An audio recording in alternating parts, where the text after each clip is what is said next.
Hello my dear student, welcome to Deepak classes. आज हम discuss करेंगे work energy and power NEET के questions. और उसमें जो आज का मेरा पहला टॉपिक है वो है वेक्टर रिलेटेड प्रॉब्लम। ठीक है, और पहला क्वेश्चन में चलते हैं। नीट 2016 में जो हमारा वेक्टर रिलेटेड प्रॉब्लम है वो क्या है, देखते हैं। अच्छा, तो पहला क्वेश्चन देखो बच्चों, वेक्टर वाला ये क्वेश्चन है। और जनरली जो आपका वेक्टर वाले क्वेश्चन है ये हमने डिस्कस किए थे चैप्टर 4th में या वेक्टर अलजेब्रा में। ये वाले मैंने करके नहीं करे, थोड़ा सा आपका रिवीजन भी हो जाएगा। और ये पर्टिकुलर जो क्वेश्चन है ये हमारे इसी चैप्टर के हैं, किसके, वर्क एनर्जी के। तो पहला क्वेश्चन 2016 में जो आपका आया है, ये हमारा टॉपिक जो है वेक्टर अलजेब्रा या वेक्टर रिलेटेड क्वेश्चन है। वेक्टर रिलेटेड, तो आप इसको रिलेट भी कर सकते हैं वेक्टर से। क्वेश्चन कह रहा है particles moves so that its position vector. तो आपको पोजीशन वेक्टर दिया है आर। ठीक है, तो आर इक्वल टू आपको दिया है cos omega T x cap plus sine omega T. देखो यहाँ एक्स और वाई नहीं है, कैप लगा है, दैट मीन्स यूनिट वेक्टर। और ये पोजीशन को दिखा रहा है, डायरेक्शन को दिखा रहा है। और आर हमारा पोजीशन को दिखा रहा है। And where omega is constant which of the following is true होना था, इज ट्रू। ठीक है, पहला कह रहा है velocity is perpendicular to r and acceleration is directed towards the origin. Velocity is perpendicular to r and acceleration directed away from the origin. Velocity and acceleration both are perpendicular to r. Velocity and acceleration both are parallel to r. तो perpendicular और parallel निकालना है, तो सबसे पहले आप are से we निकालिए। और आपको पता होगा D R over d T जब आप कर देंगे तो क्या होगा, वेलोसिटी आ जाएगी। तो इसको डिफ्रेंशिएट करेंगे तो कॉस का होता है माइनस साइन ओमेगा टी। और इस ओमेगा टी का अगर आप निकालेंगे तो ओमेगा आ जाएगा एक्स कैप। सिमिलरली साइन का होता है कॉस ओमेगा टी और ओमेगा टी का ओमेगा वाई कैप। ये मेरी वेलोसिटी आ गई। ठीक, अगर आप एक्सलेशन भी निकालने लगे हाथों, a equal to d v by d t, तो आपका एक्सलेशन आ जाएगा ए ओमेगा स्क्वायर हो जाएगा साइन का, again minus cos omega T. ठीक है, x cap plus omega square, ये कॉस है, कॉस का क्या हो जाएगा माइनस साइन, तो साइन ओमेगा टी और ओमेगा ओमेगा आएगा तो ओमेगा स्क्वायर वाई कैप। ठीक है, ध्यान से देखें, अगर आप ये जो मेरा ए है, ए इक्वल टू माइनस कॉमन ले लीजिए, ओमेगा स्क्वायर आर बन रहा है, ए हमारा ये बन रहा है। अब बात आई वेलोसिटी की, तो यहाँ से आप देखिए जो आर है पोजीशन वेक्टर है। ठीक है, और एक्सलेशन जो होगा मेरा यहाँ पे वो क्या हो जाएगा, टुवर्ड्स द ओरिजिन, क्योंकि नेगेटिव है। आपको पता होना चाहिए जो सिंपल हार्मोनिक मोशन होता है उसमें भी हमारा एक्सलेशन नेगेटिव में आता है। तो हमारा उसमें जो पोजीशन वेक्टर है वो रिलेट कर रहे हैं अवे फ्रॉम द ओरिजिन, तो एक्सलेशन में नेगेटिव आ गया तो टुवर्ड्स द ओरिजिन। ठीक है, आर जो है दूर जा रहा है तो ये इसका विरोध कर रहा है, माइनस आ गया है तो ये पास आ रहा है। तो अवे ऑफ द ओरिजिन जो हमारा डायरेक्टेड टुवर्ड्स द ओरिजिन होगा वो वाला ऑप्शन सही होगा। तो बिना चेक करे आप इसको कर सकते हैं। ठीक है, अब ये देख लीजिए आप वेलोसिटी परपेंडिकुलर है या नहीं है। तो जब भी कोई दो वेक्टर परपेंडिकुलर होते हैं तो उसका डॉट प्रोडक्ट जीरो होता है। तो इसका मतलब ये हो गया आर डॉट वी आपका जीरो होगा, आर डॉट वी आपका जीरो होना चाहिए। तो आर डॉट वी को जीरो होने के लिए ये हमारा आर है और ये मेरा v है। तो आप x x का कंपोनेंट लीजिए, y y का कंपोनेंट लीजिए, दोनों का इंटू कर लीजिए। तो यहाँ पर x का है cos ओमेगा टी, तो cos ओमेगा टी इंटू दूसरे का x कंपोनेंट है minus omega sine omega T plus ये क्या है साइन ओमेगा टी इंटू ये क्या है omega cos omega T, omega cos omega T. तो आप देखिए इसको इक्वेट करेंगे तो जीरो बन रहा है। तो इसका मतलब ये हो गया हमारा जो पहला ऑप्शन है वो सही है। ठीक है, अब इसमें क्या है, देखो कन्फ्यूजन क्या था, लोग ये यहाँ पे भी तो परपेंडिकुलर टू आर है लेकिन एक्सलेशन डायरेक्टेड अवे लिखा है। ठीक है, तो टुवर्ड्स अवे आप समझिए, देखो ये आर है तो आर में जब चेंज होगा एक्सलेशन उसका अपोज कर रहा है। ठीक है, और वैसे भी आपको पता होगा एस एच एम का एक्सलेशन है, अगर आपको वैसे भी भूल गए तो वो टुवर्ड्स द ओरिजिन होता है। तो इसका करेक्ट ऑप्शन ए हो गया। अगला क्वेश्चन, अगला क्वेश्चन आप देखिए बच्चों, सेकंड क्वेश्चन है if two vector a and b are functions of time then value of t at which a and b are orthogonal. तो अगर कोई भी दो वेक्टर ऑर्थोगोनल लिखा हुआ आता है, ऑर्थोगोनल का मतलब आप ये समझिए कि दोनों क्या है, परपेंडिकुलर कंडीशन है, ठीक है, परपेंडिकुलर कंडीशन। और परपेंडिकुलर जो कंडीशन होती है उसके अकॉर्डिंग जो स्केलर प्रोडक्ट होगा दोनों वेक्टर का वो 0 होगा। ये इसका की पॉइंट है, ठीक है, की पॉइंट समझ में आया। अगर परपेंडिकुलर वेक्टर प्रूव करना है तो आपका ये हो जाएगा, या उसको ऑर्थोगोनल कह देंगे। देखो ऑर्थोगोनल परपेंडिकुलर में थोड़ा सा अब ये समझ लो कि ऑर्थोगोनल ज़्यादा ब्रॉड टर्म है, ठीक है, ये थोड़ा नैरो टर्म है, और मीनिंग दोनों के यही है कि स्केलर प्रोडक्ट 0 होगा। अच्छा, अगर यहाँ पर ना पैरेलल लिखा आ जाए कभी, ये मैं बता देता हूँ, कभी पूछा तो नहीं है, अगर कोई भी दो वेक्टर पैरेलल होंगे तो उसके जो एक्स के कोफिशिएंट है और वाई के जो कोफिशिएंट है, अगर एक्स का a1 a2 है और y का b1 b2 है और z का c1 c2 है, इनका जो रेशियो होगा बच्चों ये कांस्टेंट होगा इन केस ऑफ पैरेलल। और परपेंडिकुलर का मतलब होता है कि एंगल हमारा 90 है, और पैरेलल का मतलब होता है कि एंगल हमारा 0 है, ठीक है। एंटी पैरेलल आ जाएगा तो एंगल 180, ठीक। तो डॉट प्रोडक्ट निकाल दीजिए। तो जब a डॉट b आप करेंगे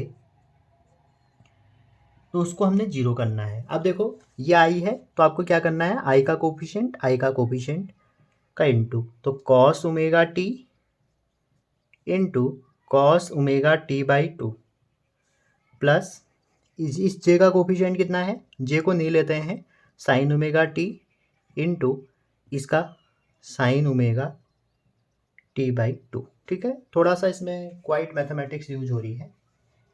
अब आप सोचिए ये जो है ये पूरा है, ये हमारा एक फॉर्मूला होता है मैथमेटिक्स में, तो आप अपने a प्लस बी और a माइनस बी का फॉर्मूला सारे तैयार कर लीजिए, या हमारी ट्रिग्नोमेट्री की जो फॉर्मूला रिवीजन सीरीज है वहाँ से देख सकते हैं।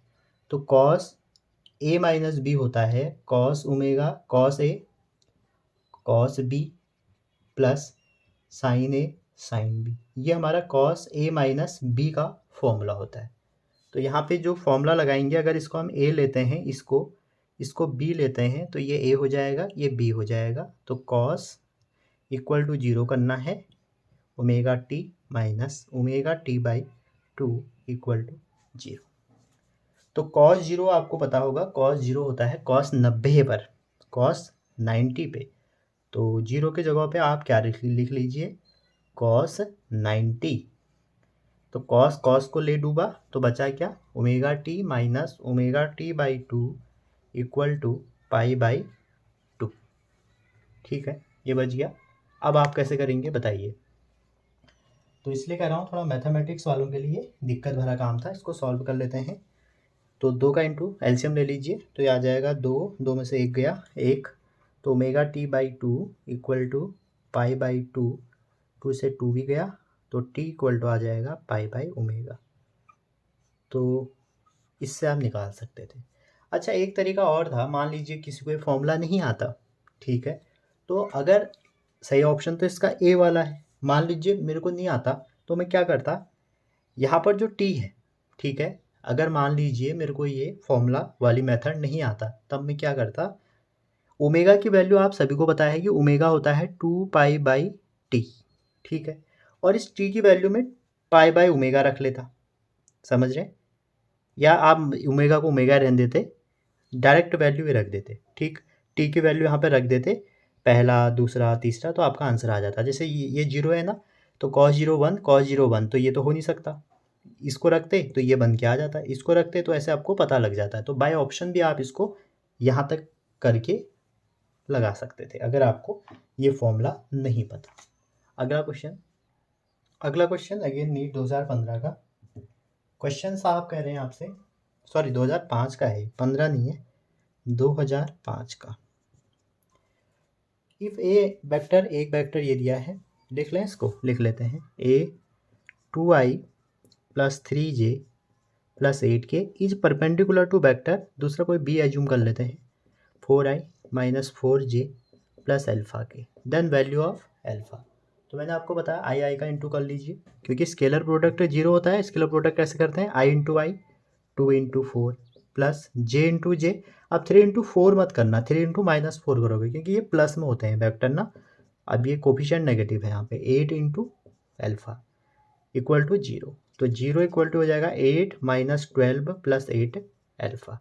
तो -4 + 8 अल्फ़ा, तो इधर भेजेंगे इसको तो ये प्लस का हो जाएगा 8 अल्फ़ा, तो अल्फ़ा = 4/8, दैट मीन्स 1/2। 1/2 पहला ऑप्शन आपका हाँ सही लग रहा है, ठीक है।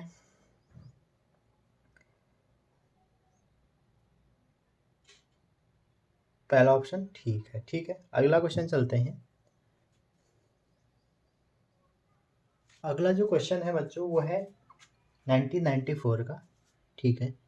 और क्वेश्चन में कह रहा है आपसे कि एंगल निकालिए। तो मैंने आपको कहा था डॉट प्रोडक्ट का यूज़ करना है एंगल निकालते वक्त। ए डॉट बी आपको पता होना चाहिए mod a mod b cos of theta. तो कॉस ऑफ थीटा आपका आ जाएगा a dot b over mod a mod b. अब ए एज्यूम कर लीजिए पहला वेक्टर, आप दूसरा भी ले सकते हैं, इसमें आपकी चॉइस है। और बी ले लीजिए 3i + 4j - 5k। अब जब आप मॉड ए निकालेंगे तो मॉड ए क्या होता है, सारे कोफिशिएंट जितने भी हैं उनका स्क्वायर। तो आई का कोफिशिएंट 3, 3 का स्क्वायर 9, 4 का 16, 5 का 25। तो 25 और 25 आपके कितना आ जाएंगे, √50। और यहाँ पे भी निकालेंगे तो √50 ही बनेगा ये भी, क्योंकि सेम है, बस यहाँ माइनस है, स्क्वायर में माइनस प्लस हो जाएगा। अब आती है ए डॉट बी की बारी। तो आई का आई से इंटू 3 × 3 9, 4 का 4 से 16, जे का जे से -25, तो ये 0। ये काश पहले निकाला होता, ये निकालने की ज़रूरत नहीं पड़ती, क्योंकि 0 × समथिंग 0। और cos 0 कहाँ पे होता है, cos 0 होता है आपका कहाँ पे, 90 पे। तो आंसर आपका बी वाला सही आंसर है। अगला क्वेश्चन 2016 में आया था कि एक पार्टिकल मूव फ्रॉम पॉइंट इतना टू इतना व्हेन अ फोर्स इतना इज अप्लाइड। तो फोर्स आपको दिया है, अगर आप देखें 4i + 3j, आपको फोर्स दिया है 4i + 3j।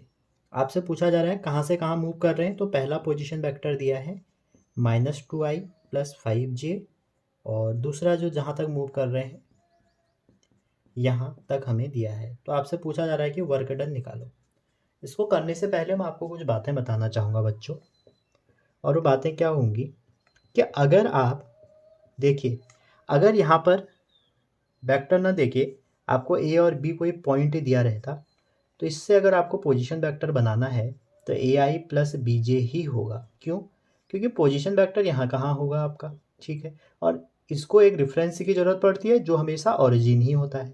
और ये क्या हो जाएगा, ये हमारा r1 हो जाएगा या r हो जाएगा, अभी एक ही है। तो अगर मान लीजिए ये दो ना होके cd एक पॉइंट और हो जाए, तो आपको फिर ये तो दो पोजीशन वेक्टर हो गए ना, लेकिन जब आप यहाँ से यहाँ तक मूव करेंगे तो आपको ये वाला डिस्प्लेसमेंट वेक्टर की ज़रूरत होगी। तो आप याद रखिए, अगर आपके पास ए बी और सी डी दो पॉइंट दिए हैं, या ए आई + बी जे सी आई + डी जे दो पॉइंट वेक्टर दिए हैं, ये दो वेक्टर दिए हैं, तो आप कह सकते हैं कि जो हमारा डेल्टा आर रिजल्टेंट होगा, आप अगर ये पॉइंट ए है ये बी है, तो आप बी में से ए को माइनस कर दीजिए। और कैसे करना है, आई में से आई माइनस कर दीजिए, जे में से जे माइनस कर दीजिए, आपका काम हो जाएगा। सेम यहाँ पर पहले आपके दो पॉइंट दिए हैं, तो आपको एक delta R resultant position vector कि रिजल्टेंट डिस्प्लेसमेंट कितना हुआ वो निकालना पड़ेगा। तो 4 में से आप 2 घटाएंगे तो कितना आ जाएगा, 4 में से 2 घटाने के बाद यह हो जाएगा 6i, क्योंकि माइनस का था, माइनस माइनस प्लस। और 3 में से अगर 5 घटाएंगे तो -2, अरे गलती हो रही है, ये जे के है, ये माइनस नहीं होंगे, इसको लिख ही लो आप। देखो 4i + 3k, जे नहीं है ना तो 0j है यहाँ पे, 3k, और माइनस करेंगे इस वाले को, तो -2i + 5j + 0k। तो देखो i में से i घटाओगे तो ये तो जुड़ जाएगा, ये 0 है, ये 5j है, तो ये माइनस का 5j हो जाएगा। ये 3k है, इसमें से 0 हटाओगे 3k, ठीक है। देखो उन्होंने थोड़ा सा घुमा दिया था क्वेश्चन, आप ध्यान रखना इस बात का। आई में से आई माइनस होता है और आई में से आई ही जुड़ता है, वैसे ही जे के लिए वैसे ही के लिए। अब जो वर्क डन होता है बच्चों, वो होता है फोर्स इंटू डिस्प्लेसमेंट, और डिस्प्लेसमेंट मैंने डेल्टा आर ले लिया। आपको दो फाइनाइट पॉइंट ही दिए हैं, अगर एक वेक्टर बनाना है या डिस्प्लेसमेंट बनाना है, ये मैंने आपको बता दिया कि आई में से आई माइनस कर दीजिए, जे में से जे माइनस कर दीजिए। तो यहाँ पर आप देखिए, फिर उसके बाद क्या करना है, डॉट प्रोडक्ट करना है। तो फोर्स दिया है आपको, इसको डेल्टा आर ऐसे लिख लीजिए, फोर्स दिया है आपको 4i plus 3j plus 0k, ठीक है। तो आई के साथ इंटू होगा तो 6 इंटू 4 प्लस -5 इंटू 3, कोफिशिएंट अगर यहाँ नेगेटिव है तो आपको माइनस लेना पड़ेगा, प्लस 3 इंटू 0। तो 24 में से अगर आप 15 हटाएंगे तो आपका गलत आ रहा है कुछ ये। 6 में से अगर आप 24 और 15 8 हो गया,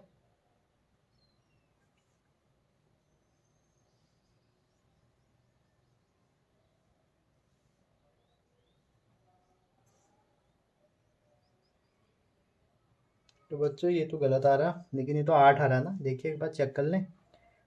4 में से अगर आप 2 करेंगे तो 4 2 6 हो गया, जे जो है 0 माइनस समथिंग तो -5 हो जाएगा, और प्लस का 3 के हो जाएगा, ठीक है। अच्छा, अब अगर हम, ये हमें एफ दिया है, अगर हम यहाँ पे डॉट प्रोडक्ट करते हैं इन दोनों का, 6 4 जा 24 और -3 जा 15, तो मेरा ये आ रहा है 9 जूल आ रहा है, और 9 जूल ऑप्शन में नहीं है। अब क्वेश्चन में कुछ मिसप्रिंट होगा तो आप देख लीजिए, ठीक है।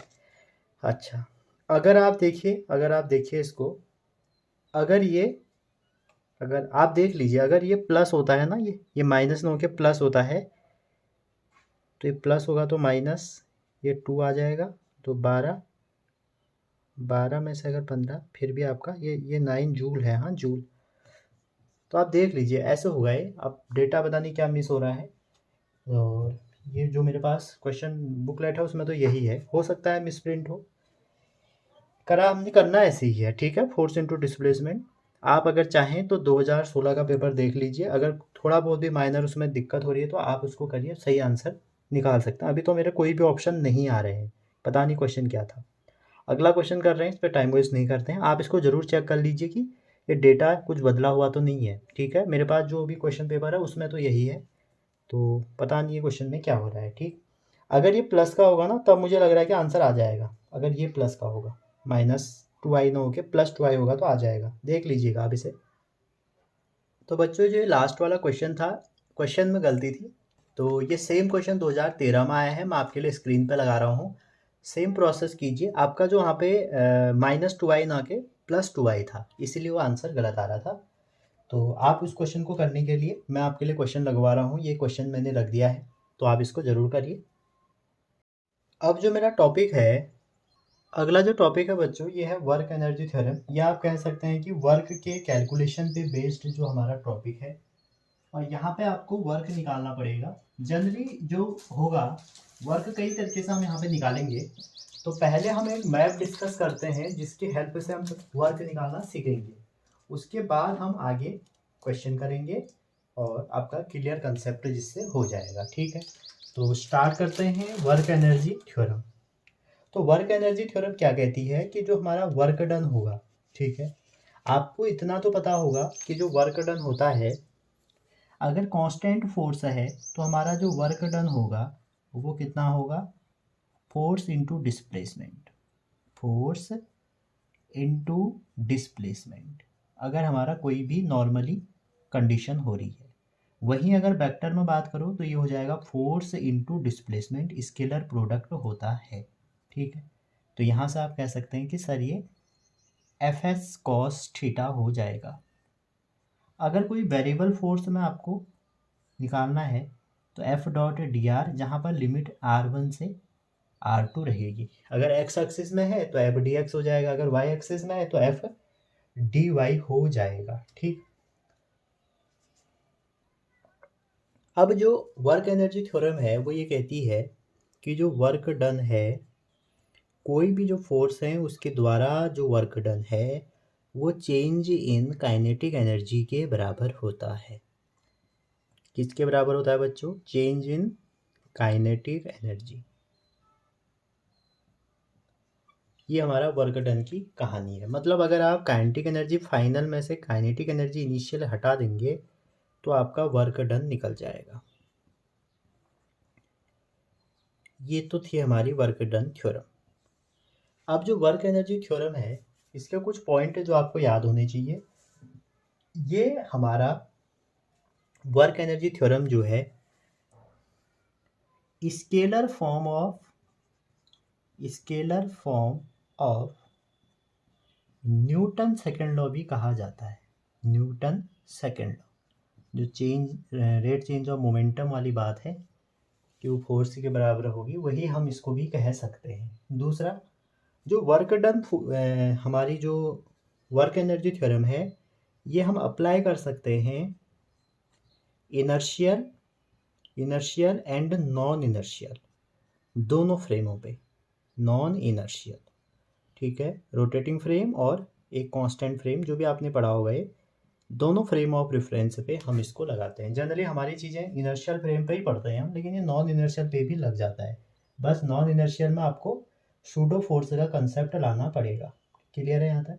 अच्छा, एक बहुत इंपॉर्टेंट बात, आपने देखा होगा अगर आपको एक्स दिया है, क्या दिया है? एक्स मतलब डिस्टेंस डिस्प्लेसमेंट दिया है, आप इसको dy/dt करके वेलोसिटी निकाल लें तो यहाँ से आप काइनेटिक एनर्जी निकाल सकते हैं अगर मास गिवन है, ठीक है।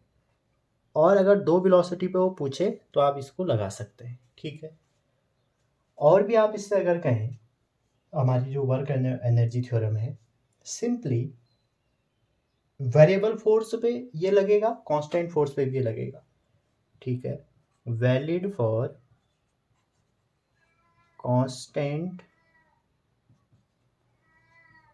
As well as variable force, दोनों पर ही लगता है वेरिएबल फोर्स। तो ऐसा बिल्कुल नहीं होगा कि ये कांस्टेंट पे लगेगा ये वेरिएबल पे नहीं लगेगा, तो ऐसा ये बिल्कुल नहीं होता है, दोनों पे लगेगा। अब इसके आप क्वेश्चन देखोगे फिर आप समझोगे। ये क्वेश्चन ये 2000 में भी आया है, मेरे को दिखा नहीं तो मैंने इसलिए डाला नहीं है 2000 कब आया है। 2 बार ये पूछ लिया गया है और काफ़ी अच्छा क्वेश्चन है, अभी रिसेंटली तो नहीं पूछा गया। एक फोर्स है एक्ट ऑन 3g मतलब 3 ग्राम का particle in such a way that the positions of particle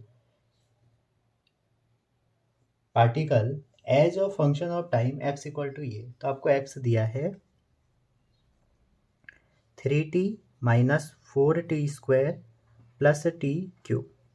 work done during first 4 second. अब देखो x दिया है तो आप यहाँ पे क्या कर सकते हैं, वेलोसिटी निकाल सकते हैं। वेलोसिटी इक्वल टू क्या होता है? dx/dt। तो जैसे आप टाइम के रिस्पेक्ट में डिफरेंशिएट करेंगे 3 माइनस 8t प्लस 3t²। अब आपसे कहा है फर्स्ट 4 सेकेंड मतलब इनिशियली और रेस्ट पे होगा, तो जीरो पे कितनी होगी वेलोसिटी? ये जो हमारा आया टी का फंक्शन आया तो जीरो पे हो जाएगी 3, क्योंकि ये जीरो। और फर्स्ट 4 मतलब अगले 4 में कितनी हो जाएगी? 3 माइनस 8 4 जा 32 और 3 और 4 का हो जाएगा 16। तो 3 माइनस 32 प्लस 48। तो जब आप इसको माइनस करेंगे 16 और 16 में से 3 घटाओगे 13, ठीक है, मीटर पर सेकेंड। अब देखो वेलोसिटी निकल गई। मैंने अभी आपको बताया था ना x आएगा तो आप क्या अप्रोच रहेगी, x आएगा तो वेलोसिटी निकालो। आपको मास गिवन है, अगर आप देखें आपको मास कितना गिवन है? मास गिवन है 3 ग्राम और 3 ग्राम को किलोग्राम में आपको बदलना आता है 10 की पावर 3 कर लीजिए, ठीक है। अब आपको निकालना है वर्क डन। ये -3 होगा ना, 1 kg में कितने होते हैं? 1000 ग्राम। तो 1 ग्राम में कितने हो जाएंगे? उल्टा हो जाएगा। तो वर्क डन कितना आ जाएगा? वर्क डन आ जाएगा आपका ½ mv² minus ½ mu²। Final kinetic energy minus initial kinetic energy. तो हाफ दोनों में था, बाहर निकाल दिया, मास दोनों में है, बाहर निकाल दिया, v² माइनस u²। तो जैसे आप रखेंगे हाफ और मास कितना है 3 × 10⁻³ और वी स्क्वायर कितना है, वी, ये है वी, और ये इनिशियल हो जाएगी यू और ये हो जाएगा वी। तो 13 का स्क्वायर होता है 169 और 0 का स्क्वायर तो हम सभी को आता है 0। सॉरी 0 नहीं है, 3 होगा ना, तो 9 हो जाएगा, ये 3 है। तो इसको सॉल्व करेंगे तो कितना आ जाएगा, हाफ इंटू 3 × 10⁻³ इंटू ये हो जाएगा 160। 160 को इसको कैंसिल करो, 80, तो 240 जूल में आएगा, तो -3 है तो mg हो जाएगा। तो सही ऑप्शन क्या है, सी वाला। तो देखिए एक ही क्वेश्चन करा रहा हूँ इस टाइप का, आप समझ जाइएगा कि कैसे करना है। तो ये हमारा बेसिकली वर्क डन, आप वर्क एनर्जी थ्योरम हमें क्या निकलवाती है, वर्क डन। कैसे हम वर्क डन कैलकुलेट करेंगे। अगला क्वेश्चन है, find work done when of force 7 - 2x plus 3x²। Force कितना दिया है, 7 - 2x plus 3x²। Act on a mass, और मास दिया है 2 किलो, और डिस्प्लेस कहाँ से कर रहे हैं, 0 to 5। अब देखिए यहाँ पे फोर्स आपका वेरिएबल है, तो वर्क डन कितना हो जाएगा, वेरिएबल फोर्स। अब देखो एक ही एक्सिस में हो रहा है ना, एक्स एक्स दिया है, तो हमारा वैसे फॉर्मूला क्या था, FDR, R1 से लेके R2 तक। फिर इसको हम ओपन करते हैं तो आ जाता है F1 dx plus F2 dy plus F3 dy। ठीक है, तो जो भी हमारे एक्स वाई जेड वाले पार्ट हैं, या आप एफ ही कर लीजिए इसमें, तो x1 से x2, ठीक है, इसको एफ ही कर लीजिए अगर आप F1 F2 F3 में कंफ्यूज हो रहे हैं। और वैसे ही यहाँ फिर y1 से y2 और z1 से z2। लेकिन यहाँ पे देखिए आप x एक्सिस में है, तो आप डायरेक्टली ये लगा लीजिए x1 से x2 f डॉट dx। ठीक है, अगर मोर देन 1 आ गए, x y z तीनों आ गए, फिर आपको dr के टर्म में करना पड़ेगा। तो x1 मतलब कहाँ से कहाँ कर रहे हैं, 0 से 5, तो 0 से 5, f कितना है 7 - 2x प्लस 3x² और ब्रैकेट dx। बस इसको इंटीग्रेट करना है, जिसने इंटीग्रेट कर लिया उसका आंसर आ गया। तो ये हो जाएगा 7x माइनस 2 का करोगे तो x²/2, तो 2 से 2 कट गया, प्लस ये x³ हो जाएगा। इंटीग्रेशन कराया मैंने, पावर बढ़ा दी तो 3 से 3 कट गया, 0 से 5, 5 रख दीजिए इसमें, क्योंकि लोअर लिमिट तो 0 ही है, क्या रखें इसको ना। तो 7 × 5 25 और 125, तो 125 में से 25 घटाएंगे तो आपका आ जाएगा 100, 100 में अगर 35 जोड़ेंगे 135, 135 जूल हो गया इसका। तो वेरिएबल के केस में हम ऐसे करते हैं, ठीक है।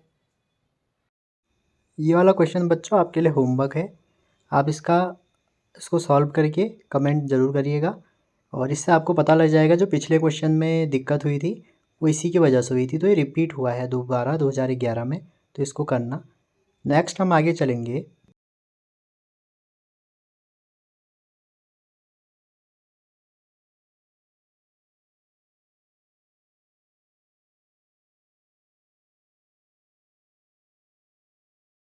क्वेश्चन ग्राफ से है, एक क्वेश्चन हम ग्राफ से भी कर लेते हैं बच्चों। तो ग्राफ दिया है आपकी स्क्रीन पे, क्वेश्चन है 2011 का, work energy theorem chapter topic चल रहा है, जिसमें हम वर्क कैलकुलेट कर रहे हैं। तो पूछा गया है work done on a particle during its displacement of 12 metre. तो ये d हमारा डिस्टेंस है और f हमारा फोर्स है, जो कि न्यूटन में दिया है। तो यहाँ पर आप देख सकते हैं जो हमारा वर्क डन होता है, जो हमारा वर्क डन होता है वो हमारा बच्चों एरिया होता है फोर्स डिस्प्लेसमेंट ग्राफ का, ठीक है। तो आपको जो कर्व दिया है उसका एरिया निकालना है, और एक बार एरिया निकाल लें तो आपका आंसर आ जाएगा। तो अब यहाँ पर देखिए, एक तो ये वाला पार्ट है, इस रेक्टेंगल का एरिया निकालना पड़ेगा। यहाँ से लेके यहाँ तक इसकी साइड है 4 और हाइट है 2, तो रेक्टेंगल का एरिया हो जाएगा 4 × 2 प्लस, और जो हमें दूसरा ये ट्रायंगल है, और ट्रायंगल का एरिया आप सभी को पता है हाफ बेस इंटू हाइट, और बेस कितनी है, बेस है आपका 7 से लेके 12 तक, तो मतलब 5 हो गया, इंटू ये ऊपर कितना हो गया, 2 हो गया, तो कितना हो जाएगा, ये आपका हो जाएगा 2 से 2 कट जाएगा, 8 और 5 13 जूल आपका आंसर हो जाएगा। तो करेक्ट ऑप्शन जो है वो सी वाला है, ठीक है। अगला क्वेश्चन है a body of mass 3 kg is under a constant force which cause a displacement S given by this, find the work done by force in 2 second. तो बच्चों आपको पता होगा कि जो वर्क डन होता है वो कितना होता है, W equal to f dot d s. ठीक है, और फर्स्ट 2 सेकेंड में कह रहा है और आपको टाइम की लिमिट दे रखी है। तो जो एस है क्या आप उसको डी टी के फॉर्म में नहीं ब्रेक कर सकते, समझ रहे हैं? एस को आपको डी टी के फॉर्म में ब्रेक करना पड़ेगा, और कैसे करेंगे देखिए। यहाँ पर आप ध्यान से देखें, हम क्या कर सकते हैं, वर्क इक्वल टू फोर्स होता है mass into acceleration into d S, और एक्सलेशन का जो फॉर्मूला होता है, एक्सलेशन क्या होता है, एक्सलेशन होता है d v by d t, और अगर डी एस के टर्म में लिखें तो ये हो जाता है D square x over d t square. ठीक है, तो आप इसको कैसे सॉल्व करेंगे, आप इसको ऐसे कर सकते हैं, mass d square x over d t square और इंटू डी एस आपका ऐसे ही रहेगा। ठीक है, तो अब ये डी एस से तो कोई काम चलेगा नहीं, क्योंकि हमें लिमिट किसकी रखनी है, टाइम की रखनी है। तो मैं एक काम करता हूँ, इसमें डी टी से डिवाइड कर देता हूँ और डी टी से इंटू कर देता हूँ, और जैसे ही मैं ये करूँगा तो जो ये d s over d t है, d s over d t क्या बन जाएगा, d s over d t जो होती है मेरी वो वेलोसिटी है, तो वेलोसिटी बन जाएगा। तो mass into velocity D square x over d t square into D t, और टाइम की लिमिट है 0 से 2। अब आप इजीली कर सकते हैं। यहाँ पर देखिए जो एस है आपका, एस इक्वल टू क्या है, 1/3 t², तो D s over d T 2t/3, और ये वेलोसिटी हो जाएगी हमारी। और एक बार और एक्सेलरेट करेंगे, इसको डिफ्रेंशिएट करेंगे तो आपका आ जाएगा 2/3, और टी का क्या हो जाएगा, 1 हो जाएगा। तो आप क्या करिए, सबकी वैल्यू पुट कर दीजिए, उसके बाद इंटीग्रेट कर दीजिए इसको 0 से 2। मास दिया है 3, वेलोसिटी v है तो v के अभी आप टाइम की वैल्यू मत रखिएगा, इंटू 2/3, जैसे उसको ऐसे ही रखिए, क्योंकि हम टाइम की वैल्यू लास्ट में रखेंगे जब हमारा इंटीग्रेशन हो जाएगा, और ये हो जाएगा 2/3 एंड dt। तो जैसे आप इसको सॉल्व करेंगे ये इससे कट जाएगा। ठीक है बच्चों, तो 2 जा कितना हो गया, 4 हो गया, तो 4/3 इंटीग्रेशन अंदर क्या हो जाएगा टी डी टी, और 0 से लेके 2 तक, और टी डी टी का जब आप करेंगे तो कितना आएगा, t²/2, तो ये हो जाएगा 4/3 इंटू t²/2, और ये कहाँ से कहाँ तक, 0 से 2 तक। और जैसे ही लिमिट रखेंगे 2 तो 4, 2 से 2 कट जाएगा, 8/3 इसका करेक्ट आंसर होगा। ये है हमारा डी वाला। ठीक है, आगे चलते हैं इसमें। अगला क्वेश्चन है जो 2017 में आया था, वैसे एनसीईआरटी का है। जनरली सारे क्वेश्चन एनसीईआरटी के हैं, लेकिन ये तो एग्जाम्पल है तो मैंने लिख दिया। तो क्वेश्चन कह रहा है कि एक मास है m, मान लीजिए यहाँ पर एक कोई मास है, having mass falling from a height, एक हाइट दे रखी है आपको h 1 kilometre, it hit the ground, ये बच्चों ग्राउंड है, इस पर हिट कर रही है विद स्पीड 50 मीटर पर सेकेंड, कुछ स्पीड से हिट कर रही है। Calculate work done by gravitational force और रेजिस्टिव फोर्स। अब आप यहाँ पर देखिए, जो यहाँ पर टोटल हमारा वर्क डन होगा, ठीक है, वो क्या होगा, यहाँ पर वर्क डन बाय जो ग्रेविटेशनल फोर्स है, ग्रेविटेशनल फोर्स वो कितना हो जाएगा, mgh। ठीक है, आपने पढ़ा होगा, ये तो डायरेक्ट फॉर्मूला आप लगा सकते हैं। तो मास हो गया 10⁻³ kg में रखेंगे इसको, और g तो 10 है, और हाइट कितनी है 1 किलोमीटर, तो 10⁻³ मीटर। तो सॉल्व करेंगे तो इसको सॉल्व करने में आ जाएगा 10j। अब आप देखिए जब ये नीचे को गिरेगा तो इस पर एक रजिस्टिव फोर्स कहाँ पर लगेगा, ऊपर को लगेगा। ठीक है, तो जो हमारा ग्रेविटी का वर्क डन है और जो हमारा रजिस्टिव का वर्क डन है वो किसके बराबर होगा, टोटल वर्क डन जो बराबर होगा वो चेंज इन काइनेटिक एनर्जी, और इनिशियली जो यहाँ पे वर्क यू था वो क्या हो जाएगा, 0 हो जाएगा, तो -12m0 का स्क्वायर। ठीक है, ग्रेविटी का तो जब ये यहाँ पर था स्टेबली तब हम ग्रेविटी का निकालेंगे, लेकिन जैसे ये नीचे को गिरेगा तो यहाँ पर रेजिस्टिव लिख दिया, तो रेजिस्टेंस जो हमने एयर रेजिस्टेंस है उसको अवॉइड नहीं किया है, तो अवॉइड नहीं किया है तो क्या होगा, कुछ ना कुछ तो होगी वैल्यू, तो ये हो गया। और ये आप ऑलरेडी निकाल चुके हैं, 10 है प्लस WR इक्वल टू, यहाँ पर देखिए हाफ, और मास हो जाएगा 10⁻³ और वेलोसिटी दी है आपको 50, तो यहाँ से आप 50 है, यहाँ से आप क्या करिए WR को सॉल्व कर लीजिए तो ये नेगेटिव में आएगा, क्योंकि रजिस्टिव जो है ऊपर को लगेगा, अपोजिट लगता है हमेशा। तो रजिस्टिव फोर्स की डायरेक्शन में ही वर्क डन, तो ये हम अपोजिट चल रहे हैं, तो अपोजिट चलने में डिस्प्लेसमेंट के जो वर्क डन होगा वो नेगेटिव होगा। तो ये क्वेश्चन भी पूछा गया था आपसे, ठीक है, 2 बार पूछ लिया गया है क्वेश्चन। एक ये 2017 में पूछा गया है, एक उसके बाद फिर पूछा गया है, तो आप इसको कर लीजिएगा। अब चलते हैं आगे अगले टॉपिक में। अगला क्वेश्चन बच्चों है 2000। अब आप यकीन नहीं करेंगे, देखिए ना, आप पेपर में ईजी और टफ नहीं कर सकते हैं। क्यों? जो आसान क्वेश्चन है वो आपसे जल्दी हो तो जाएंगे, लेकिन आप कैसे सेग्रीगेट करेंगे उनको, समझ रहे हैं ना?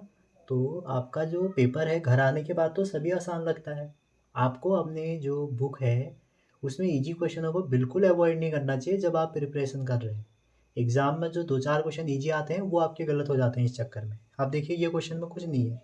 क्वेश्चन क्या कह रहा है? The energy that will be ideally radiated by 100 kilowatt transmitter in 1 hour. ठीक है, तो यहाँ पे एनर्जी निकालनी है।